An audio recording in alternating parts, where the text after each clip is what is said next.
Afrique du Sud, 84. Le pays célèbre la fin de l'apartheid. L'espoir renaît. Mais dans les rues de Pretoria et Johannesburg, un tueur rôde, des femmes disparaissent, une par une. Et bientôt, la police découvre un terrible secret. Un tueur en série est en liberté.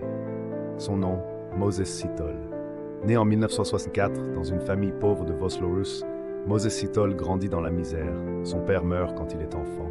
Sa mère l'abandonne dans un orphelinat. Là-bas, il subit violence et humiliation. Plus tard, il dira « C'est là que j'ai appris la haine ». En grandissant, il tente de se reconstruire. Mais son passé va refaire surface, sous la forme d'une vengeance monstrueuse.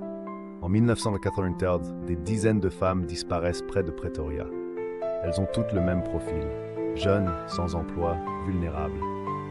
Sithole les approche en se faisant passer pour un recruteur d'entreprise. Il leur promet du travail, les met en confiance, puis les conduit dans un terrain isolé. Là, il les viole, puis les étrangle avec leurs propres vêtements. Certaines sont retrouvées avec des messages gravés sur le corps. Les médias paniquent. Plus de 30 femmes retrouvées mortes, souvent dans les mêmes zones.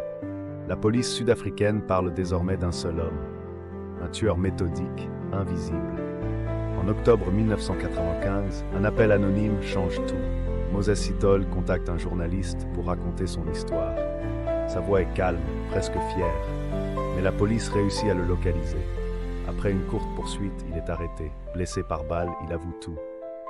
Son procès choque le monde. Moses Sithole est reconnu coupable de 38 meurtres, 40 viols et 6 cambriolages. Le juge dira « Tu es le mal incarné ».